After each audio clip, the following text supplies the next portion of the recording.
Immediately നിങ്ങൾ പ്രതിസന്ധിയിലാകുമ്പോൾ നിങ്ങളാകെ തിരിയുന്നത് മുസ്ലിം വിരുദ്ധതയിലേക്കാണ്. അതുപോലെ പാലസ്തീൻ വിഷയം ഉന്നയിച്ചുകൊണ്ട് വലിയ പരിപാടി സംഘടിപ്പിക്കുമ്പോഴും അവർ CPM ചെയ്തത് അത് ഉപയോഗിച്ച് UDF തകർക്കാൻ പറ്റുമോ എന്നുള്ളതാണ്. പാർട്ടി ഗ്രാമങ്ങളിലടക്കം വർദ്ധിച്ചു വരുന്ന സ്വാധീനത്തിൻ്റെ സൂചനകൾ ഇതിലുണ്ട്. ഒരു മുസ്ലിം കൺസോളിഡേഷൻ നടക്കുകയാണെങ്കിൽ ഇപ്പുറത്തൊരു ഹിന്ദു കൺസോളിഡേഷന് വേണ്ടിയുള്ള ശ്രമങ്ങൾ ഉണ്ടായിട്ടുണ്ടല്ലോ. അതെ, അതാരുടെ ശ്രമമാണ്. സ്വാഗതം ഇൻസൈറ്റിലേക്ക് ഒരിക്കൽ കൂടി. നമ്മളിന്ന് സംസാരിക്കുന്നത് ലോക്സഭാ തെരഞ്ഞെടുപ്പിൻ്റെ തുടർച്ചയായി തന്നെയാണ്. മലബാറിലെ ലോക്സഭാ മണ്ഡലങ്ങളിലെ തെരഞ്ഞെടുപ്പ് ഫലത്തെ അവലോകനം ചെയ്യാൻ ശ്രമിക്കുകയാണ് ഇന്ന്. നമുക്കിപ്പോൾ ഉള്ളത് സീനിയർ ജേർണലിസ്റ്റ് MP പ്രശാന്താണ്. മലബാറിൽ UDF വലിയ വിജയം, മറ്റ് കേരളത്തിൽ അങ്ങോളം ഉണ്ടായ വിജയത്തേക്കാൾ ഒരുപക്ഷെ കുറേക്കൂടെ ഭേദപ്പെട്ട വിജയം, കുറേക്കൂടെ തിളക്കമാർന്ന വിജയം മലബാറിൽ UDF ഉണ്ടായിട്ടുണ്ട്. പ്രത്യേകിച്ച് മുസ്ലിം ലീഗിൻ്റെ 2 മണ്ഡലങ്ങൾ മലപ്പുറത്തും പൊന്നാനിയിലും ഭൂരിപക്ഷം പ്രതീക്ഷ കവിഞ്ഞ് വർദ്ധിക്കുന്ന കാഴ്ച നമ്മൾ കണ്ടു. മലപ്പുറത്ത് 3 ലക്ഷത്തിലധികം വോട്ടിൻ്റെ ഭൂരിപക്ഷത്തിനാണ് ടി മുഹമ്മദ് ബഷീർ ജയിക്കുന്നത്. പൊന്നാനിയിലാകട്ടെ വലിയ മത്സരം ഉണ്ടാകും, വലിയ അട്ടിമറികൾക്ക് സാധ്യതയുണ്ട്, അടിയൊഴുക്കുകളുണ്ട് എന്നൊക്കെ വിലയിരുത്തപ്പെട്ടിരുന്ന ആ മണ്ഡലത്തിൽ 2 ലക്ഷത്തിൽ പരം വോട്ടിന് MP അബ്ദുൽ സമദ് സമദാനിയും വിജയിക്കുന്നു. ബാക്കിയുള്ള മണ്ഡലങ്ങളിലൊക്കെ ഇപ്പോൾ വടകര, കണ്ണൂർ, കാസർഗോഡ് അങ്ങനെയുള്ള മണ്ഡലങ്ങളിൽ, കോഴിക്കോടൊക്കെ 1 ലക്ഷത്തിലധികം വോട്ടിൻ്റെ ഭൂരിപക്ഷമുണ്ട് UDF സ്ഥാനാർത്ഥികൾക്ക്. എന്തുകൊണ്ട് മലബാറിലെ വിജയം UDF കൂടുതൽ പ്രധാനമാകുന്നു എന്ന് ചോദിച്ചാൽ, CPM അല്ലെങ്കിൽ ഇടതുമുന്നണി സവിശേഷമായി ശ്രദ്ധ വച്ച മേഖലയായിരുന്നു മലബാർ എന്നുള്ളതുകൊണ്ടാണ് കഴിഞ്ഞ നിയമസഭാ തെരഞ്ഞെടുപ്പിൽ മലബാറിൽ LDF CPM പ്രത്യേകിച്ചും വലിയ നേട്ടമുണ്ടാക്കാൻ സാധിക്കുകയും ചെയ്തു. അതുകൊണ്ടാണ് മലബാറിലെ വിജയം പ്രത്യേകമായി തന്നെ UDF തിളക്കമാർന്നത് ആവുന്നത്. നമ്മൾ ഈ തെരഞ്ഞെടുപ്പ് ഫലം പരിശോധിക്കുമ്പോൾ തെരഞ്ഞെടുപ്പിന് മുമ്പുള്ളൊരു സാഹചര്യം കൂടി നോക്കിക്കഴിഞ്ഞാൽ CPM സംബന്ധിച്ചും ഇടതുപക്ഷ ജനാധിപത്യ മുന്നണിയെ സംബന്ധിച്ചും വലിയ പ്രതീക്ഷ മലബാർ മേഖലയിലുണ്ടായിരുന്നു. ചില വിഷയങ്ങൾ സവിശേഷമായി തന്നെ CPM അഡ്രസ്സ് ചെയ്യുന്ന കാഴ്ചയും നമ്മൾ കണ്ടു. ഇപ്പോൾ പൗരത്വ നിയമ ഭേദഗതി ആയാലും അതിൻ്റെ നടപ്പാക്കലിനോടനുബന്ധിച്ച് ഇവിടെ പ്രത്യേക കൺവെൻഷൻ ചേർന്നിരുന്നു. അതുപോലെ ഏകീകൃത സിവിൽ കോഡ് നടപ്പാക്കും എന്ന പ്രഖ്യാപനം വന്നപ്പോൾ അതിനെതിരെ കൺവെൻഷൻ വിളിച്ചിരുന്നു. ഇങ്ങനെ പല നിലയ്ക്ക് അഡ്രസ്സ് ചെയ്യാൻ അവർ ശ്രമിച്ചിരുന്നു. പക്ഷേ തെരഞ്ഞെടുപ്പ് ഫലം നേരെ ഇടതുപക്ഷത്തിനോ CPM ഒരു തരത്തിലുള്ള ആശ്വാസവും നൽകുന്ന തെരഞ്ഞെടുപ്പ് ഫലമല്ല വന്നത്. എന്താണ് യഥാർത്ഥത്തിൽ ഈ മലബാറിലെ മണ്ഡലങ്ങളിൽ സംഭവിച്ചിരിക്കുന്നത്? ഒരു ഭരണവിരുദ്ധ വികാരമുണ്ട് എന്നുള്ളത് കേരളത്തിൽ അങ്ങോളം നമുക്ക് മനസ്സിലാവും. അതുമാത്രം ആണോ മലബാറിൽ സംഭവിച്ചിരിക്കുന്നത്? ഈ ഭരണവിരുദ്ധ വികാരം എന്നുള്ളത് വളരെ പ്രകടമായ ഒന്നാണ്. അത് CPM അല്ലെങ്കിൽ ഇടതുപക്ഷ മുന്നണിക്കും അറിയാമായിരുന്നു എന്നുള്ളതാണ് മനസ്സിലാക്കുന്നത്. പക്ഷേ എങ്ങനെയാണ് ഇതിനെ ഓവർകം ചെയ്യുക, ഇതിനെ മറികടക്കുക എന്ന പല തന്ത്രങ്ങളും ഉണ്ടായിരുന്നു. അതിലൊരു തന്ത്രം വളരെ പബ്ലിക് ഇമേജുള്ള സ്ഥാനാർത്ഥികളെ നിർത്തുക, ശൈല ടീച്ചർ പോലെ അല്ലെങ്കിൽ രാധാകൃഷ്ണനെ പോലെയുള്ള സ്ഥാനാർത്ഥികൾ നിർത്തുക, അങ്ങനെ ഈ വികാരത്തെ മറികടക്കുക. രണ്ടാമത് മുസ്ലിം വോട്ടുകൾ കൊണ്ട്, മുസ്ലിം വോട്ടുകളുടെ ഏകീകരണത്തിലൂടെ ഈ ഒരു വികാരത്തെ മറികടക്കാൻ ശ്രമിക്കുക എന്നുള്ളതൊക്കെ ആയിരുന്നു. ഈ 2 ആണ് പ്രധാനമായും അവർ മലബാറിൽ അവലംബിച്ചിരുന്ന മാർഗം. അത് നമുക്ക് മനസ്സിലാകാൻ പറ്റുന്നത് ഈ തെരഞ്ഞെടുപ്പ് ക്യാമ്പയിൻ സമയത്ത് പിണറായി വിജയൻ അടക്കമുള്ള CPM എല്ലാ നേതാക്കന്മാരും ആവർത്തിച്ച് പറഞ്ഞുകൊണ്ടിരുന്ന ഇഷ്യൂസ് ഈ CAA ആയിരുന്നു, പലസ്തീൻ ഇഷ്യൂ ആയിരുന്നു, അതുപോലെ ഏക സിവിൽ കോഡ്. ഇത്തരം പ്രശ്നങ്ങൾ വളരെ ഒരുപക്ഷെ നമ്മൾ ഡിസ്പ്രപ്പോർഷനേറ്റ് എന്ന് തിരിയുന്ന രീതിയിൽ, മനസ്സിലാക്കാവുന്ന രീതിയിൽ പോലും അവരത് ഉന്നയിച്ചിട്ടുണ്ടായിരുന്നു. അതിലൂടെ അവർ പ്രതീക്ഷിച്ചിരുന്നത് ഒരു വലിയ ശതമാനം മുസ്ലിം മനസ്സുകളെ എങ്ങനെ കൈകടക്കാമെന്നും ആ വോട്ട് വിഹിതം കൊണ്ട് നിലവിലുള്ള ഈ ഒരു ഭരണവിരുദ്ധ വികാരത്തെ മറികടക്കാമെന്നുമായിരുന്നു. മൂന്നാമതായി ഉള്ള ശ്രമം ഉണ്ടായത് സമസ്തയിലെ പ്രശ്നങ്ങളെ ഉപയോഗിച്ചുകൊണ്ട് ഏതെങ്കിലും രീതിയിൽ മുസ്ലിം ലീഗിൻ്റെ വോട്ടുകൾ ഭിന്നിപ്പിച്ചുകൊണ്ട് ആ ഒരു രീതിയിൽ കടന്നുകയറ്റത്തിനുള്ള ശ്രമം ഉണ്ടായിരുന്നു. അപ്പോൾ ഈ 3 ശ്രമങ്ങളും വളരെ ദയനീയമായി പരാജയപ്പെട്ടു എന്നുള്ളതാണ് ഈ തെരഞ്ഞെടുപ്പ് വിജയം മനസ്സിലാക്കുന്നത്. അതിനൊരു കാരണം എനിക്ക് തോന്നുന്നത് CPM ആത്മാർത്ഥതയെക്കുറിച്ച്, ഈ പ്രശ്നങ്ങൾ ഉന്നയിക്കുന്നതിൽ CPM ആത്മാർത്ഥതയെക്കുറിച്ച് മുസ്ലിം സമുദായത്തിന് കൃത്യമായ ധാരണ ഉണ്ടായിരുന്നു എന്നുള്ളതുകൊണ്ടാണ്. ഇപ്പോൾ എന്തിനാണ് CAA വിഷയം ഉന്നയിക്കുന്നത്, എന്തിനാണ് പലസ്തീൻ വിഷയം ഉന്നയിക്കുന്നത് എന്നുള്ളതിനെക്കുറിച്ച് ഒരു സംശയമുണ്ടായിരുന്നു. അതുപോലെ പാലസ്തീൻ വിഷയം ഉന്നയിച്ചുകൊണ്ട് വലിയ പരിപാടി സംഘടിപ്പിക്കുമ്പോഴും അവർ CPM ചെയ്തത് അത് ഉപയോഗിച്ച് UDF തകർക്കാൻ പറ്റുമോ എന്നുള്ളതാണ്. പലസ്തീൻ വിഷയം ഉന്നയിച്ച് ആ പരിപാടിയിൽ മുസ്ലിം ലീഗിനെ ക്ഷണിക്കുകയാണ് ചെയ്തത്. മുസ്ലിം ലീഗിനെ ആ പരിപാടിയിലേക്ക് ക്ഷണിച്ചുകൊണ്ട് താൽക്കാലികമായിട്ടെങ്കിലും UDFനെ പ്രതിസന്ധിയിലാക്കുക എന്ന വളരെ വളരെ വളരെ പരിമിതമായ ഒരു ശ്രമമായിരുന്നു ഉണ്ടായത്. അപ്പോൾ അതേപോലെ CAA വിഷയത്തിൽ CAA നടപ്പിലാക്കില്ല എന്ന പ്രഖ്യാപനം ഉണ്ടാകുന്നു. CAA വിഷയത്തിൽ പിണറായി വിജയൻ ഏറ്റവും കൂടുതൽ ആക്രമിക്കുന്നത് കോൺഗ്രസിനെയാണ്.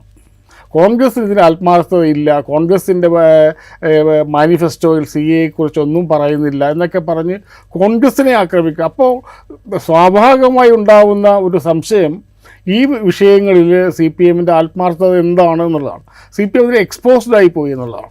അപ്പോൾ അതുകൊണ്ട് ഇപ്പോൾ CAA ഞാൻ നേരത്തെ നമ്മൾ ചർച്ച ചെയ്ത കാര്യം UAPയുടെ കാര്യത്തിൽ ഇരട്ടത്താപ്പുണ്ടാകുന്നു. അപ്പോൾ ഈ ഒരു എല്ലാ കാര്യങ്ങളിലും കൃത്യമായിട്ട് ഒരു ധാരണ മുസ്ലിം സമുദായത്തിനുള്ളിൽ ഉണ്ടായിരുന്നു. CPM ഈ വിഷയങ്ങൾ ഉയർത്തുന്നത് ഈ വിഷയങ്ങളോടുള്ള ആത്മാർത്ഥതയല്ല, മറിച്ച് സംസ്ഥാന ഭരണം എങ്ങനെയെങ്കിലും നിലനിർത്തുക എന്ന വളരെ പരിമിതവും വളരെ വളരെ ഇടുങ്ങിയതും സങ്കുചിതവുമായ രാഷ്ട്രീയ ലക്ഷ്യങ്ങൾ മാത്രമാണ് ഇതിൻ്റെ പിന്നിലുള്ളത് എന്ന് വളരെ കൃത്യമായിട്ട് ഈ സമുദായത്തെ മനസ്സിലാക്കാൻ ഒരുപക്ഷെ UDF എങ്ങനെ ശ്രമിച്ചിട്ടുണ്ടോയെന്ന് അറിയില്ല. പക്ഷേ എങ്കിലും സമുദായം അത് തിരിച്ചറിഞ്ഞു എന്നുള്ളത് കൊണ്ടാണ് ഈ തന്ത്രങ്ങളൊന്നും ഈ നേരത്തെ പറഞ്ഞ 3 തന്ത്രങ്ങളോ 3 or 4 രീതിയിൽ അവർ ശ്രമിച്ചിട്ടും ഈ ഭരണവിരുദ്ധ വികാരത്തെ അവർക്ക് മറികടക്കാൻ കഴിയാതെ പോയത്. ഇത് പറയുമ്പോഴേ ഇപ്പോൾ ഏക സിവിൽ കോഡാണെങ്കിൽ നേരത്തെ എടുത്ത സ്റ്റാൻഡല്ല. നേരത്തെ ഏക സിവിൽ കോഡിനെ കുറിച്ച് CPMനോ ഇടത് മുന്നണിക്കോ ഉണ്ടായിരുന്നൊരു കാഴ്ചപ്പാടല്ല ഇപ്പോൾ ഏകീകൃത സിവിൽ കോഡിനെ കുറിച്ചുള്ളത്. പക്ഷേ ഫലസ്തീൻ ഇഷ്യൂവിൽ അങ്ങനെയല്ല. ഫലസ്തീൻ ഇഷ്യൂവിൽ കാലങ്ങളായിട്ട് ആ പാർട്ടിയുടെയും ആ മുന്നണിയുടെയും സ്റ്റാൻഡ് അത് തന്നെയാണ്. പൗരത്വ നിയമം ഭേദഗതി ചെയ്യപ്പെട്ട ആ സമയം മുതൽ തന്നെ അതിനെ ശക്തമായി എതിർത്ത് വരുന്ന സ്റ്റാൻഡാണ് ആ പാർട്ടിയും ആ മുന്നണിയും എടുത്തുകൊണ്ടിരിക്കുന്നത്. അപ്പോൾ ഇതൊരു രാഷ്ട്രീയ നിലപാടായിരുന്നു. പൗരത്വ നിയമ ഭേദഗതിക്കെതിരായിട്ടുള്ളതാണെങ്കിലും ഫലസ്തീൻ്റെ കാര്യത്തിലൊക്കെ ഉള്ളത് അവരുടെ കാലങ്ങളായിട്ടുള്ള രാഷ്ട്രീയ നിലപാടാണ്. അതിനെ അത് ആത്മാർത്ഥതയുള്ളതാണോ ഇല്ലയോ എന്ന സംശയത്തിലേക്ക് ഈ സമൂഹത്തെ എത്തിക്കുന്നതിൽ ഇത് ഉപയോഗിച്ച രീതിയാണോ പ്രധാനപ്പെട്ട പ്രശ്നം? അതായത് കോൺഗ്രസിനെ ടാർഗറ്റ് ചെയ്യുക അല്ലെങ്കിൽ UDFനെ ടാർഗറ്റ് ചെയ്യാൻ മാത്രമുള്ള ഉപകരണങ്ങളായിട്ട് ഇതിനെ മാറ്റി എന്നുള്ളതുകൊണ്ടാണോ? അത് ഒരു പ്രശ്നം. ഈ പ്രശ്നങ്ങളിലൊക്കെയും CPMൻ്റെയും അഖിലേന്ത്യാ തലത്തിലുള്ള നിലപാടുണ്ട്. ഇത് തന്നെയാണ് UAPA പ്രശ്നത്തിലുള്ളത്. അപ്പോൾ UAPA പ്രശ്നത്തിൽ അഖിലേന്ത്യാ തലത്തിലൊരു നിലപാടുണ്ട്. ആ നിലപാടാണ് കേരളത്തിൽ നടപ്പിലാക്കേണ്ടത്. കാരണം അധികാരമുള്ള സ്ഥലത്താണല്ലോ നിങ്ങൾക്ക് നിലപാട് നടപ്പിലാക്കേണ്ടത് പറ്റുക. അങ്ങനെ നടപ്പിലാക്കാൻ പറ്റിയിട്ടില്ലെങ്കിൽ അതിന് നേരെ വിപരീതമായ നിലപാടെടുക്കുമെങ്കിൽ നിങ്ങളെങ്ങനെ CAA നടപ്പിലാക്കാതിരിക്കും? പിന്നെ നേരത്തെ പറഞ്ഞ പലസ്തീൻ പ്രശ്നം നിലപാടുണ്ട്, എല്ലാവർക്കും നിലപാടുണ്ട്. അത് കോൺഗ്രസിനും നിലപാടുള്ളത് തന്നെയാണ്. പക്ഷേ കോൺഗ്രസ്സിൽ ഒരു വ്യക്തി പറഞ്ഞ ഒരു പരാമർശത്തെ ഉന്നയിച്ചുകൊണ്ട് കോൺഗ്രസ്സിന് മൊത്തം ഇസ്രായേൽ അനുകൂല നിലപാടാണ്, കോൺഗ്രസ്സിനാണ് ആ നിലപാട് എന്നത്. അപ്പോൾ വാസ്തവത്തിൽ ആരാണ് നിങ്ങളുടെ ടാർഗറ്റ്, ആരാണ് നിങ്ങളുടെ ശത്രു? അപ്പോൾ അതൊരു വലിയൊരു ചോദ്യമാണല്ലോ. അപ്പോൾ ശശി തരൂർ അങ്ങനെ ഒരു പ്രസ്താവന ഇറക്കിയത് കൊണ്ട് കോൺഗ്രസ് മൊത്തത്തിൽ ഇസ്രായേൽ അനുകൂലമാണ് എന്ന് വരുത്തി തീർക്കാൻ ശ്രമിക്കുന്നത് നിങ്ങളുടെ പലസ്തീൻ വിഷയത്തിൽ ആത്മാർത്ഥതയാണോ അല്ലെങ്കിൽ കോൺഗ്രസ് വിരുദ്ധതയാണോ അവിടെ മുഴച്ചു നിൽക്കുന്നത് എന്നൊരു ചോദ്യമുണ്ട്. ആ ചോദ്യം ആ സമയത്ത് തന്നെ ഉന്നയിക്കപ്പെട്ടിട്ടുണ്ടായിരുന്നു. എന്തിനാണ് നിങ്ങൾ കോൺഗ്രസിൻ്റെ കുറിച്ച് പറയുന്നത്? അപ്പോൾ കോൺഗ്രസ് ശശി തരൂരിൻ്റെ പ്രസ്താവനയ്ക്ക് എല്ലാ പ്രശ്നങ്ങളിലും എല്ലാ ചർച്ചകളിലും CPM ഉന്നയിക്കുന്ന കാര്യം ഇതാണ്. ശശി തരൂർ അങ്ങനെ പറഞ്ഞു, അല്ലെങ്കിൽ കോൺഗ്രസ് ഇങ്ങനെ നിലപാടെടുത്തിട്ടില്ല എന്നൊക്കെയാണ്. അപ്പം നിങ്ങളുടെ ഊന്നൽ എവിടെയായിരുന്നു? കോൺഗ്രസിനെതിരെയായിരുന്നു, ആ പലസ്തീൻ ഇഷ്യൂവിലായിരുന്നില്ല എന്നത് വളരെ എക്സ്പോസ്ഡ് ആയിപ്പോയി. അതുതന്നെയാണ് മറ്റെല്ലാ വിഷയങ്ങളിലും ഉണ്ടായിരുന്നത്. അപ്പോൾ ഈ ഒരു ശരിയായ കാര്യം നിങ്ങൾ പറയുമ്പോഴും നിങ്ങളുടെ ഉദ്ദേശശുദ്ധി ചോദ്യം ചെയ്യപ്പെടുന്നു. ആ ഉദ്ദേശശുദ്ധി എന്നുള്ളത്, ആ ഉദ്ദേശം എന്നുള്ളത് വളരെ പരിമിതമായ ഉദ്ദേശം മാത്രമാണെന്നും നിലവിലുള്ള അതിശക്തമായ ഭരണവിരുദ്ധ വികാരത്തെ മറികടക്കാനുള്ള ഒരു പോംവഴി എന്ന നിലയിൽ മാത്രമാണ് ഈ വിഷയങ്ങൾ ഉന്നയിക്കപ്പെട്ടത് എന്നുള്ള കാര്യം തുറന്നു കാട്ടപ്പെട്ടു എന്നുള്ളതാണ് ഈ കാര്യത്തിൽ CPMന് പറ്റിയ പരാജയം. ഇവിടെ വടകര എന്ന് പറയുന്ന ലോക്സഭാ മണ്ഡലത്തിൽ ഈ തെരഞ്ഞെടുപ്പ് പ്രചരണ കാലത്തുണ്ടായ സംഭവവികാസങ്ങൾ ഒരുപക്ഷെ തെരഞ്ഞെടുപ്പ് ഫലത്തിന് ശേഷം നമ്മൾ കാണുന്നത് തെരഞ്ഞെടുപ്പ് പ്രചരണ കാലത്ത് എന്തൊക്കെയാണോ ആക്ഷേപിക്കപ്പെട്ടിരുന്നത് വടകര മണ്ഡലത്തെക്കുറിച്ച്, വർഗീയമായ വിഭജനത്തെക്കുറിച്ചൊക്കെ ഒരുപാട് സംസാരിച്ചിരുന്നെങ്കിൽ പോലും തെരഞ്ഞെടുപ്പ് ഫലത്തിന് ശേഷം വടകര മണ്ഡലത്തിലെ ആളുകൾ വളരെ വളരെ സംയമനത്തോടുകൂടിയും വളരെ എന്താ പറയുക കൂളായിട്ടും ഇത്തരം ഇഷ്യൂസിനെ നേരിടുന്ന കാഴ്ച നമ്മൾ കണ്ടുകൊണ്ടിരിക്കുന്നുണ്ട്. വളരെ പോസിറ്റീവായി നമ്മളതിനെ കാണാം. പക്ഷേ ഈ വടകരയെ ഈ വിധത്തിൽ ചിത്രീകരിക്കാൻ ശ്രമിച്ചത് ഈ മറ്റു വിഷയങ്ങളിലെ ആത്മാർത്ഥതയെ ചോദ്യം ചെയ്തുകൊണ്ട്, അല്ലെങ്കിൽ മറ്റു വിഷയങ്ങളിൽ ആത്മാർത്ഥതയുണ്ടോ എന്ന സംശയത്തെ കൂടുതൽ ഊട്ടിയുറപ്പിക്കുന്നതായിട്ട് മാറിയിട്ടുണ്ടോ ഈ CPM-ൻ്റെ കാര്യത്തിൽ? അതൊരു വളരെ പ്രധാനപ്പെട്ട കാര്യമാണ്. കാരണം നിങ്ങൾ CAA-യിൽ മുസ്ലിങ്ങളുടെ കൂടെ നിൽക്കുന്നു എന്ന് പറഞ്ഞ്, അല്ലെങ്കിൽ പലസ്തീൻ ഇഷ്യൂവിൽ ഈ സമുദായത്തിൻ്റെ കൂടെയാണ് എന്ന് പറഞ്ഞിട്ട് ആണ് പ്രചരണം നടത്തുന്നത്. പക്ഷേ CPM ഒരു പ്രതിസന്ധി ഘട്ടത്തിലായപ്പോൾ ഉടനെ ഉന്നയിക്കുന്നത് വർഗീയതയാണ്. അപ്പോൾ വർഗീയത ഉന്നയിക്കുമ്പോൾ തെരഞ്ഞെടുപ്പിന് ശേഷം CPM നടത്തിയിട്ട് ചില CPM നേതാക്കളെങ്കിലും നടത്തിയിട്ടുള്ള പ്രസ്ഥാനം നോക്കുക. UDF-ൻ്റെ വിജയത്തിന് പിന്നിൽ ജമാഅത്തെ ഇസ്ലാമിയും SDPI-യുമാണ് എന്നുള്ളതാണ്. അതായത് 1 ലക്ഷത്തിലധികം വോട്ടുകൾ വിജയിച്ച, അല്ലെങ്കിൽ 2 ലക്ഷമോ 3 ലക്ഷമോ വോട്ടുകൾ വിജയിച്ച മണ്ഡലത്തിൽ ജമാഅത്തെ ഇസ്ലാമിയാണ് എന്ന് പറഞ്ഞാൽ ജമാഅത്തെ ഇസ്ലാമിക്കാർ പോലും ഞെട്ടിപ്പോകും. കാരണം അവർക്ക് അത്രയും വോട്ട്, ഈ 3 ലക്ഷം വോട്ട് കേരളത്തിൽ മൊത്തത്തിൽ ജമാഅത്തെ ഇസ്ലാമിക്ക് ഉണ്ടാവുമോ എന്ന് നമുക്കറിയില്ല. പക്ഷേ അപ്പോൾ നിങ്ങൾ ഘട്ടത്തിലാകുമ്പോൾ അപ്പോൾ ഉന്നയിക്കുന്നത് എന്താണ്?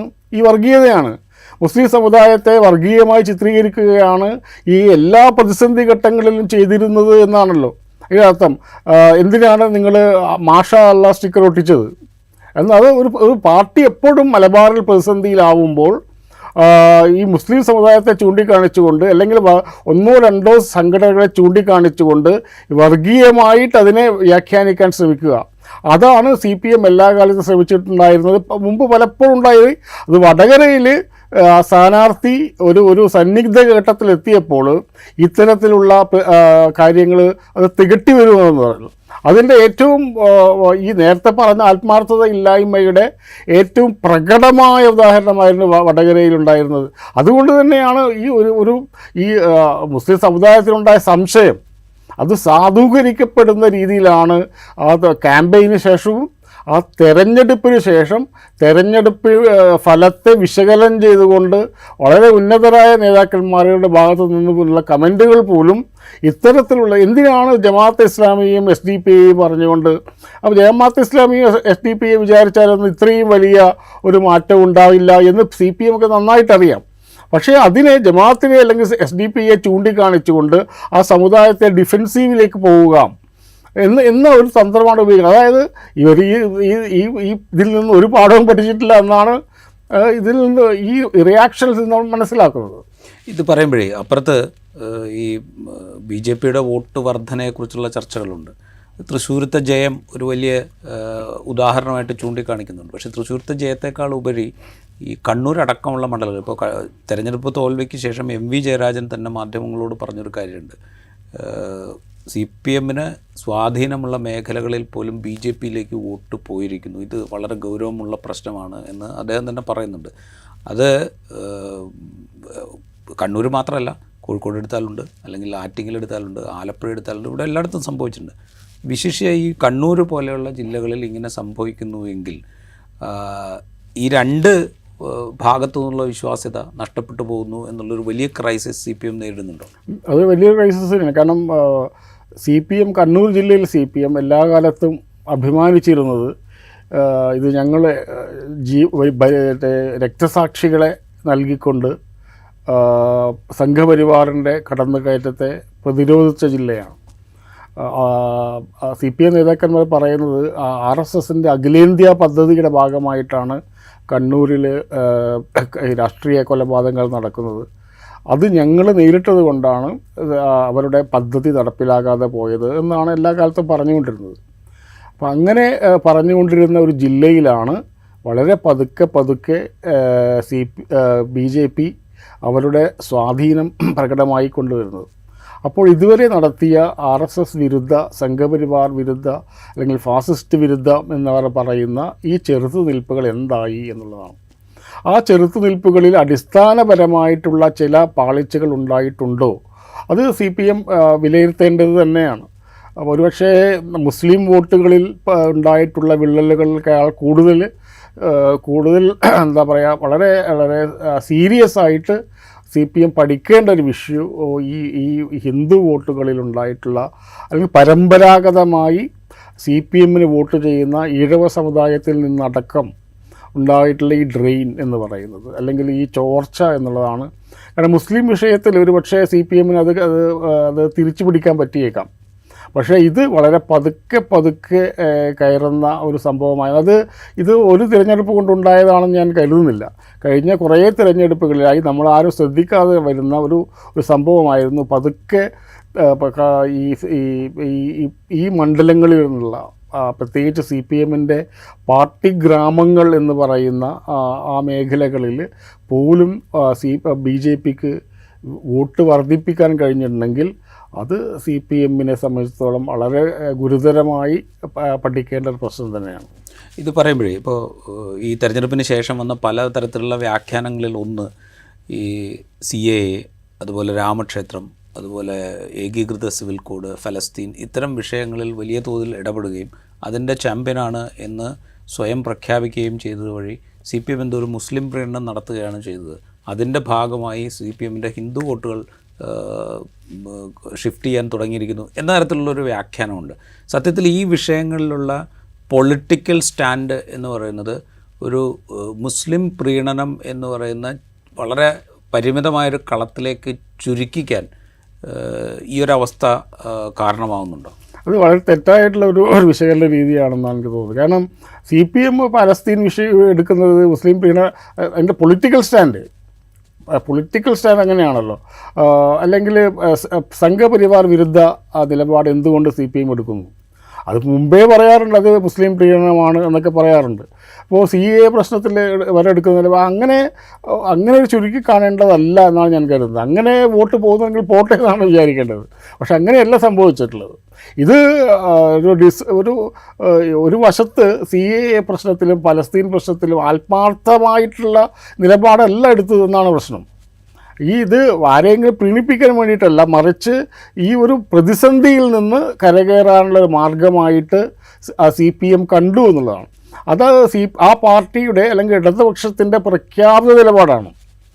ആ നയത്തിൽ നിന്ന് അവർ മാറിയിട്ടില്ല. പക്ഷേ ഈ ഒരു പ്രഖ്യാപിത നയത്തെ ഒരു തെരഞ്ഞെടുപ്പ് വേളയിൽ എങ്ങനെയാണ് അതിനെ പ്രാക്ടിക്കൽ ഇംപ്ലിമെൻറ്റേഷനായി മാറുന്നത് എന്നുള്ളതാണ്. ആ പ്രാക്ടിക്കൽ ഇംപ്ലിമെൻറ്റേഷനിലാണ്, അല്ലെങ്കിൽ അതിനെ പ്രായോഗികവൽക്കരിക്കുമ്പോഴുണ്ടായ പ്രശ്നങ്ങളാണ്. അത് ഏതെങ്കിലും മതത്തെ അല്ലെങ്കിൽ മുസ്ലിം സമുദായത്തെ പ്രീണിപ്പിക്കാൻ വേണ്ടിയിട്ടുള്ള ശ്രമമായി അത് അടിസ്ഥാനപരമായിട്ട് സംഘപരിവാർ നാരേറ്റീവാണ്. അതായത് ഹിന്ദു വോട്ട് പോയത് ഇവർ മൊത്തം മുസ്ലിം, അങ്ങനെയാണെങ്കിൽ പണ്ടേ സംഭവിക്കേണ്ടതാണ്.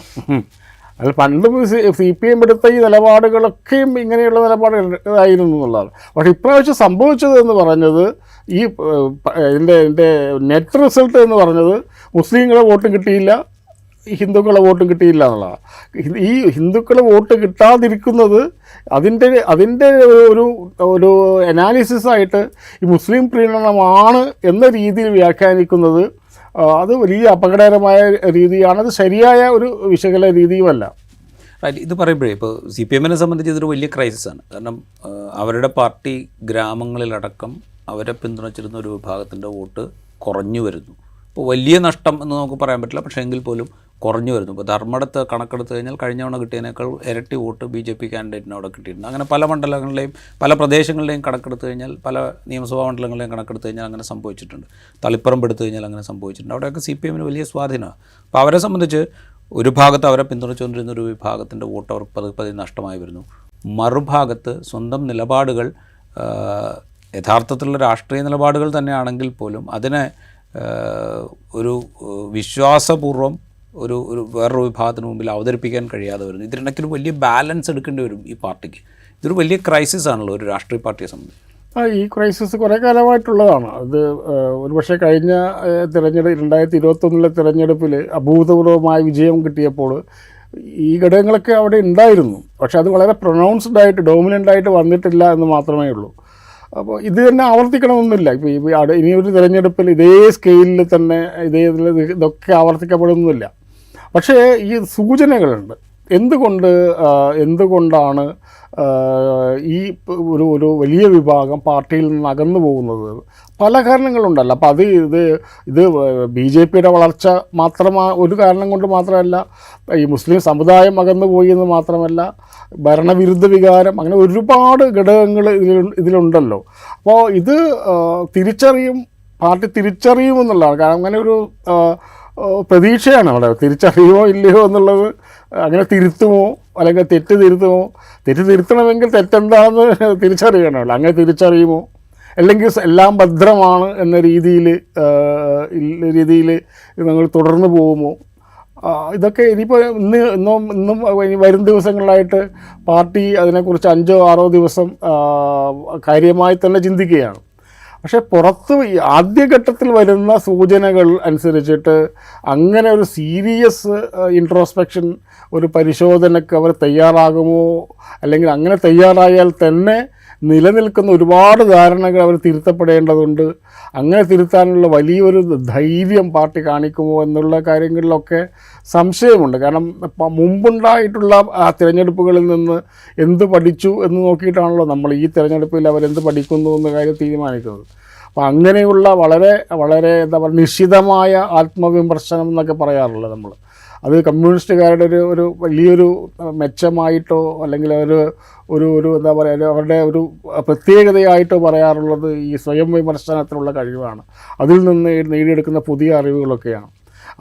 അങ്ങനെ ഒരു സംവിധാനമൊക്കെ ഇപ്പോഴും CPM-ലുണ്ടോ, നിലനിൽക്കുന്നുണ്ടോ, അല്ലെങ്കിൽ ഇത് ഏതെങ്കിലും വ്യക്തികളെ തൃപ്തിപ്പെടുത്താൻ വേണ്ടി ചില അനാലിസിസൊക്കെ നടത്തി ചില ബലിയാടുകളൊക്കെ സൃഷ്ടിച്ചുകൊണ്ട്, അല്ലെങ്കിൽ ഇതിന് മൊത്തം ജമാഅത്തെ ഇസ്ലാമിയുടെയും SDPയുടെയും ഒക്കെ ഇട്ടുകൊണ്ട് അങ്ങനെ ഒരു കണ്ണിൽ പൊടിയിട്ടിട്ട്, അതറിയില്ല. ഇനിയിപ്പോൾ 2-3 ദിവസം ഇപ്പോൾ CPM-ൻ്റെ അനാലിസിസ് വരട്ടെ, എന്താണ് അവർ കണ്ടെത്തുന്നത്. ഈ മുഖ്യമന്ത്രിയുടെ അന്നത്തെ പ്രസ്താവനയിൽ പ്രതീക്ഷിച്ച വിജയം നേടിയില്ല എന്ന് പറഞ്ഞു. പരാജയം എന്ന വാക്ക് അദ്ദേഹം ഉപയോഗിച്ചിട്ടില്ല. അപ്പോൾ അത്തരത്തിൽ പരാജയം എന്ന വാക്ക്, ഞാൻ പരാജയപ്പെട്ടു അല്ലെങ്കിൽ ഞങ്ങൾ പരാജയപ്പെട്ടു എന്ന് പറഞ്ഞാൽ തിരഞ്ഞെടുപ്പിൽ പരാജയപ്പെടുക സാധാരണമാണ്. അത് അഡ്മിറ്റ് ചെയ്യുക എന്നുള്ളതാണ് ഒരു ആദ്യത്തെ, അല്ലെങ്കിൽ തിരിച്ചറിവിൻ്റെ ആദ്യത്തെ പടി എന്നുള്ളത്. നമുക്ക് തെറ്റുപറ്റിയത് തിരിച്ചറിയുകയാണല്ലോ. അപ്പോൾ പ്രതീക്ഷിച്ച വിജയം എന്താണ്? പ്രതീക്ഷിച്ച വിജയം എന്ന് മനസ്സിലായില്ല. എന്താണ് CPM ഈ തെരഞ്ഞെടുപ്പിൽ പ്രതീക്ഷിച്ച വിജയം? ആ പ്രതീക്ഷിച്ച വിജയം കിട്ടിയില്ല എന്ന് പറയുന്നത്. അപ്പോൾ അവിടെയും ഞങ്ങൾ പരാജയപ്പെട്ടു എന്ന് സമ്മതിക്കുന്നില്ല എന്നുള്ളതാണ്. അപ്പോൾ അതിൻ്റെ ഒരു സൂചനയാണെങ്കിൽ അത് കാര്യമായ ഒരു ഇൻട്രോസ്പെക്ഷനും ഒരു ആത്മപരിശോധനയും ഒന്നും നടക്കാൻ സാധ്യതയില്ല എന്നാണ് തോന്നുന്നത്. ഇത് പറയുമ്പോൾ വേറൊരു കാര്യം കൂടെയുണ്ട്. ഇപ്പോൾ ലോക്സഭാ തെരഞ്ഞെടുപ്പിൽ നമ്മൾ കേരളത്തിൻ്റെ ഒരു ചരിത്രത്തിൽ വളരെ കുറച്ച് അപവാദങ്ങൾ ഒഴിച്ചു നിർത്തിയാൽ ബാക്കിയൊക്കെ ലോക്സഭാ തെരഞ്ഞെടുപ്പിൽ ഒരുപക്ഷെ കോൺഗ്രസിനെയോ UDF-നെയോ ഒക്കെ മുന്നണി സംവിധാനം വന്നതിന് ശേഷം UDF-നെയോ ഒക്കെ പിന്തുണയ്ക്കുകയാണ് കേരളത്തിലെ വോട്ടർമാർ ചെയ്യുക. അതെന്ന് വെച്ചാൽ കേന്ദ്രത്തിലെ ഭരണത്തിൽ എന്തെങ്കിലും ഒരു സാധ്യതയുള്ള പാർട്ടി എന്നുള്ള നിലയ്ക്ക്. പക്ഷേ മറ്റ് സംസ്ഥാനങ്ങളിലിപ്പോൾ പ്രാദേശിക പാർട്ടികളെ അവിടുത്തെ ജനങ്ങൾ സപ്പോർട്ട് ചെയ്യുന്ന കാഴ്ച നമ്മൾ കാണുന്നുണ്ട്. ഇപ്പോൾ തമിഴ്നാട് എടുത്താൽ, അല്ലെങ്കിൽ ഉത്തർപ്രദേശ് എടുത്താൽ, ബീഹാർ എടുത്താലൊക്കെ അവിടുത്തെ പ്രാദേശിക പാർട്ടികളെ അവിടുത്തെ ജനങ്ങൾ പിന്തുണയ്ക്കുന്ന കാഴ്ച നമ്മൾ കാണുന്നുണ്ട്. പക്ഷേ കേരളത്തിൽ അങ്ങനെ ഉണ്ടാവാറില്ല. ഈ കേരളത്തിൻ്റെ ഒരു വോട്ടിംഗ് പാറ്റേൺ നിയമസഭ, ലോക്സഭ, പഞ്ചായത്ത്, ഇങ്ങനെ 3 തരത്തിൽ, അല്ലെങ്കിൽ പഞ്ചായത്തും നിയമസഭയും ഒരു തരത്തിലും ലോക്സഭ എന്നുള്ളത് വേറൊരു തരത്തിലുമായിട്ട് മാറുമ്പോൾ, നേരത്തെ കോൺഗ്രസിനായിരുന്നു പ്രിഫറൻസ് കൊടുത്തിരുന്നത്, ഇനിയിപ്പോൾ കോൺഗ്രസിനൊപ്പം പരിഗണിക്കപ്പെടേണ്ട ഒരു പാർട്ടിയായിട്ട് BJP-യാണ് ലോക്സഭയിലേക്ക് കാണേണ്ടത് എന്നൊരു ചിന്താഗതിയിലേക്ക് കൂടി കേരളത്തിലെ വോട്ടർമാർ മാറുന്നു എന്നുള്ളൊരു തോന്നലുണ്ട്. ഞാൻ ചോദിക്കുന്നത് മലബാറിനെ മാത്രം മുന്നിൽ വെച്ചുകൊണ്ടല്ല. ആറ്റിങ്ങൽ, ആലപ്പുഴ, മറ്റു മണ്ഡലങ്ങളിൽ വന്ന BJP-യുടെ വോട്ടിലുണ്ടായ വർധന, ഇപ്പോൾ ആലത്തൂർ പോലും BJP-യുടെ വോട്ടിലുണ്ടായ വർധന, ഇതൊക്കെ വെച്ചുകൊണ്ടാണ്.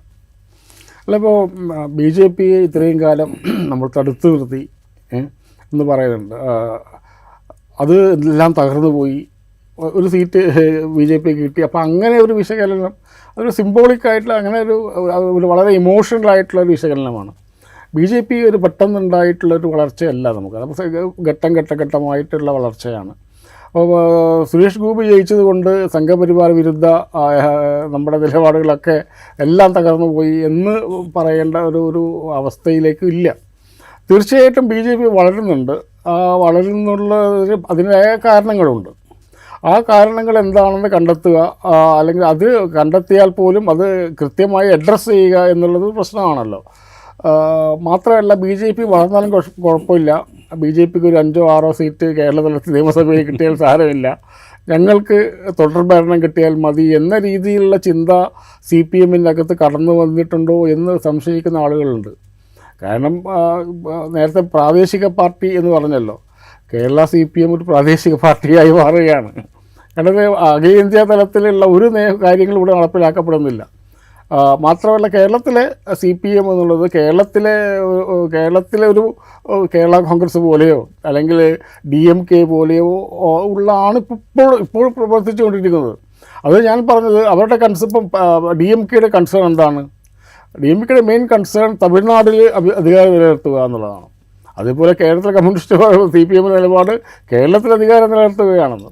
അപ്പം ഈ ഒരു പ്രാദേശികമായിട്ടുള്ള ഒരു വികാരങ്ങൾക്കപ്പുറം ഒരു വലിയ രീതിയിലുള്ള ഒരു നാഷണൽ പെർസ്പെക്റ്റീവ് ഈ തെരഞ്ഞെടുപ്പിൽ പോലും ഉണ്ടായിരുന്നു എന്ന് നമുക്ക് വളരെ ഗൗരവമായിട്ട് ആലോചിക്കേണ്ട കാര്യമാണ്. കാരണം കോൺഗ്രസിനെ വിമർശിക്കുന്നത് എന്തിനാണ്? രാഹുൽ ഗാന്ധിയെ ഇത്രയും മോദിയെ വിമർശിക്കുന്നത് പോലെയോ അതിൽ ശക്തമായ രീതിയിലോ രാഹുൽ ഗാന്ധിയെ വിമർശിച്ചത് കേരളത്തിലെ CPMനെ പ്രൊട്ടക്റ്റ് ചെയ്യാൻ വേണ്ടി മാത്രമാണ്. ഇപ്പോൾ സീതാറാം യെച്ചൂരിയെ പോലുള്ളവർ മറ്റ് സംസ്ഥാനങ്ങളിൽ പോയി കോൺഗ്രസിനെ വോട്ട് ചെയ്യാൻ പറയുകയും കേരളത്തിൽ വന്നിട്ട് കോൺഗ്രസിനെ തോൽപ്പിക്കാൻ പറയുക. അപ്പോൾ CPM വലിയൊരു പ്രെഡിക്കമെൻറ്റിലാണ്, വല്ലാത്തൊരു സിറ്റുവേഷനിലാണ്. അത് ആ പാർട്ടിയുടെ ഒരു ഐഡൻറ്റിറ്റി ക്രൈസിസ് തന്നെയാണ്. ഇപ്പോൾ എന്താണ് ഈ പാർട്ടി എന്നുള്ളത്, CPM എന്നുള്ളത് ഒരു അഖിലേന്ത്യാ തലത്തിൽ നിൽക്കുന്നൊരു പാർട്ടിയാണെങ്കിൽ അതിന് അഖിലേന്ത്യാ നയമുണ്ട്. ആ നയമൊന്നല്ലേ നമ്മൾ പല പ്രാവശ്യം ചർച്ച ചെയ്ത കാര്യമാണ്. ഈ CA പ്രശ്നത്തിലായാലും മാവോയിസ്റ്റുകളെ നേരിടുന്ന കാര്യത്തിലായാലും അല്ലെങ്കിൽ UAPയുടെ കാര്യത്തിലായാലും എല്ലാം നമുക്ക് ഡൊമസ്റ്റിക് കൺസംഷന് വേണ്ടിയിട്ടാണ്. നമ്മൾ ഈ കേരളത്തിലെ ഭരണം നിലനിർത്താൻ വേണ്ടിയിട്ടുള്ളതാണ്. അപ്പം സീതാറാം യെച്ചൂരിയോട് ആ പത്രസമ്മേളനത്തിൽ ചോദിക്കപ്പെട്ട ചോദ്യം അതാണ്, UAPയുടെ കാര്യത്തിൽ. അദ്ദേഹം പറഞ്ഞു നിങ്ങൾ കേരള നേതാക്കന്മാരോട് ചോദിക്കാനാണ് പറഞ്ഞത്. അപ്പോൾ കേരള നേതാക്കന്മാർക്കൊരു നയം വേറൊരു നയമാണ്. അപ്പോൾ കേരള കമ്മ്യൂണിസ്റ്റ് പാർട്ടി എന്ന് പറഞ്ഞിട്ട് പണ്ട് വേണു പാർട്ടി പിരിച്ചുവിട്ടപ്പോൾ MN രാവുണ്ണിയും ഒക്കെ കേരള കമ്മ്യൂണിസ്റ്റ് പാർട്ടി ഉണ്ടാക്കിയിട്ടുണ്ടായിരുന്നു. അപ്പോൾ അതുപോലുള്ള ഒരവസ്ഥയിലേക്ക് CPM മാറുന്നുണ്ടോ എന്ന് ഒരു സംശയമുണ്ട് ആളുകൾക്ക്. കാരണം ഇവിടെ ഭരണം നിലനിർത്തുക എന്നുള്ളതാണ് ഏറ്റവും പ്രധാനപ്പെട്ട പ്രശ്നം, ഏറ്റവും പ്രയോറിറ്റി എന്നുള്ളത്. കാരണം പലസ്തീൻ വിഷയം എന്തായാലും CA നടപ്പിലാക്കി കഴിഞ്ഞാലും അല്ലെങ്കിൽ കോമൺ സിവിൽ കോഡ് നടപ്പിലാക്കി കഴിഞ്ഞാലും അതൊന്നുമല്ല പ്രശ്നം, മറിച്ച് ഇവിടുത്തെ അധികാരം നിലനിർത്തുക എന്ന ഒരു പ്രയോറിറ്റിയിലേക്ക് പാർട്ടി മാറിയതിൻ്റെ ഏറ്റവും വലിയ ദുരന്തമാണ് ഈ ഒരു തിരഞ്ഞെടുപ്പ്. ഒരു കാര്യം കൂടെ, ഇപ്പോൾ ഈ പാർട്ടി ഗ്രാമങ്ങളിലടക്കം വർദ്ധിച്ചു വരുന്ന സ്വാധീനത്തിൻ്റെ സൂചനകൾ ഇതിലുണ്ട്. ഇവർ ഈ പറയുന്ന രാഷ്ട്രീയം അത് താഴെത്തട്ടിലേക്ക് BJP നടത്തിക്കൊണ്ടിരിക്കുന്ന അല്ലെങ്കിൽ അവരുടെ വാട്സപ്പ് സർവകലാശാല വഴി നടത്തിക്കൊണ്ടിരിക്കുന്ന ക്യാമ്പയിനിലേക്ക് ആളുകൾ വളരെ എളുപ്പത്തിൽ വീഴുന്നത് തടയുക എന്നുള്ളത്, താഴെത്തട്ടിൽ രാഷ്ട്രീയ പ്രവർത്തനം നടത്തിയാൽ മാത്രമേ സാധ്യമാവുള്ളൂ. അങ്ങനെ ഈ പറയുന്ന കാര്യങ്ങളൊക്കെ എന്തുകൊണ്ടാണ് CAക്ക് എതിരെ നിലപാടെടുക്കുന്നത്, എന്തുകൊണ്ടാണ് ഫലസ്തീന് വേണ്ടി നിലകൊള്ളുന്നത്, ഇത്തരം കാര്യങ്ങളൊക്കെ കൃത്യമായി താഴെത്തട്ടിലേക്ക് വിശദീകരിക്കപ്പെടുക എന്ന് പറയുന്നൊരു പണി ഈ അധികാര തുടർച്ചയിൽ നഷ്ടപ്പെട്ടു പോയതിൻ്റെ ഫലം കൂടിയാണോ ഈ സംഭവിക്കുന്നത്? ഒരു ഉദാഹരണം പറയാം, എന്തുകൊണ്ട് പാർട്ടി തോറ്റു എന്നുള്ള ഉദാഹരണം. അതിൻ്റെ കാര്യം പറഞ്ഞത് ജമാഅത്ത് SDP ആണ്. ഇത് തന്നെയാണ് RSSും പറയുന്നത്. അപ്പോൾ RSSൻ്റെ നറേറ്റീവിൽ നിന്ന് വ്യത്യസ്തമായിട്ട് എന്താണ് CPMന് പറയാനുള്ളതെന്നുള്ളതാണ് ഈ തെരഞ്ഞെടുപ്പിൽ ഉടനെ പറയുന്നതാണ്. അത് ഒരു വിശകലനവും നടത്താതെ അവർ പറയുന്നു ഇത് മുസ്ലിം തീവ്രവാദികളുടെ പിന്തുണയോടുകൂടി കിട്ടിയ വിജയമാണ്. ഇത് തന്നെ ആണല്ലോ RSSും പറഞ്ഞുകൊണ്ടിരിക്കുന്നത്. പിന്നെ എങ്ങനെയാണ് നിങ്ങൾക്ക് RSSൻ്റെ നറേറ്റീവിനെ എങ്ങനെ എതിർക്കാൻ പറ്റുമെന്നുള്ളതാണ്. അപ്പോൾ എന്താണ് RSS നറേറ്റീവ് എന്ന് തിരിച്ചറിയാൻ പറ്റാതെ അതിൽ തന്നെ വീണു പോവുകയാണ്. വടകരയിൽ നടന്ന ഈ ക്യാമ്പയിൻ എന്തായാലും അതൊരു മുസ്ലിം കൺസോളിഡേഷൻ നടക്കുകയാണെങ്കിൽ ഇപ്പുറത്തൊരു ഹിന്ദു കൺസോളിഡേഷന് വേണ്ടിയുള്ള ശ്രമങ്ങൾ ഉണ്ടായിട്ടുണ്ടല്ലോ.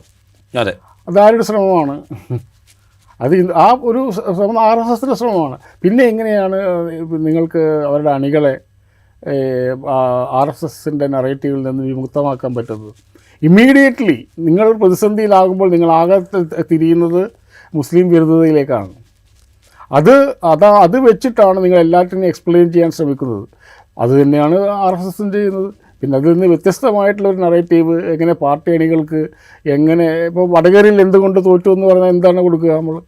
എന്താണ് ഇപ്പോൾ വർഗീയത ജയിച്ചു എന്നാണല്ലോ പറയുന്നത്. ഏത് വർഗീയത? മുസ്ലിം വർഗീയത ജയിച്ചു. അപ്പോൾ അത് ഇപ്പം CPM പറയുമ്പോൾ അത് മറ്റ് നറേറ്റീവിൽ നിന്ന് വലിയൊരു വ്യത്യാസമില്ലാത്ത രീതിയിലാണ് വരുന്നത്. അതുകൊണ്ട് തന്നെയായിരിക്കണം ഒരുപക്ഷെ CPMൻ്റെ അണികൾ RSSലേക്ക് ആകർഷിക്കപ്പെട്ടു പോകുന്നതും. കാരണം ഇവർ അടിസ്ഥാനപരമായി പറയുന്നത് ഒന്ന് തന്നെയാണ്. മറ്റേതൊക്കെ പറയുന്നുണ്ട്, വളരെ വിശാലമായ അർത്ഥത്തിൽ പറയുന്നുണ്ട്. പക്ഷേ പാർട്ടി പ്രതിസന്ധിയിലാകുമ്പോൾ ഒക്കെ പെട്ടെന്ന് ഉണ്ടാവുന്ന ഇമ്മീഡിയറ്റ് റിയാക്ഷൻ എന്ന് പറഞ്ഞാൽ അതൊരു മുസ്ലിം വിരുദ്ധതയാണ്. ഞാൻ അവസാനമായിട്ടൊരു കാര്യം കൂടി ചോദിച്ചോട്ടെ. ഇപ്പോൾ നമ്മൾ പൊന്നാനി മണ്ഡലം അനലൈസ് ചെയ്ത സമയത്ത് ഈ പാർട്ടിയിൽ നിന്ന് അടർത്തിയെടുത്ത ഒരാളെ എതിർ സ്ഥാനാർത്ഥിയായിട്ട് മത്സരിപ്പിക്കുമ്പോൾ ലീഗ് അണികൾക്ക് ഒരു ഊർജ്ജം ഉണ്ടാകാനുള്ളൊരു സാധ്യതയുണ്ട്. ഒരു പ്രതികാര ബുദ്ധിയോടുകൂടി അവർ വലിയ തോതിൽ പ്രവർത്തന രംഗത്ത് ഇറങ്ങുകയും അത് വോട്ടിൽ പ്രതിഫലിക്കുകയും ചെയ്യുമോ എന്നുള്ളൊരു ചോദ്യം ചോദിച്ചിരുന്നു. അപ്പോൾ അതിനുള്ളൊരു സാധ്യത അന്ന് പ്രശാന്ത് ചൂണ്ടിക്കാണിക്കുകയും ചെയ്തിരുന്നു. ഈ മറ്റ് ഫാക്ടേഴ്സും ഉണ്ട്. ഇപ്പോൾ സമസ്തയിലെ പ്രശ്നങ്ങൾ ഒരു പക്ഷേ വെല്ലുവിളി ആയേക്കാം എന്ന തോന്നൽ.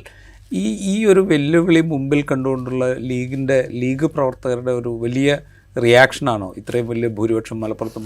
തീർച്ചയായിട്ടും. കാരണം ഒന്നാമത് ഈ ഞാൻ പല പ്രാവശ്യം കാണിച്ചിട്ടുണ്ട്, ഈ സമസ്ത ലീഗ് പ്രശ്നം എന്താണ് ഗ്രൗണ്ടിൽ റിയാലിറ്റി എന്ന് നമുക്ക് ആർക്കും അറിയില്ല. അറിയണ്ടായിരുന്നില്ല. ഒരുപക്ഷെ ലീഗിന് പോലും അത് മനസ്സിലായിട്ടുണ്ടോ എന്നറിയില്ല.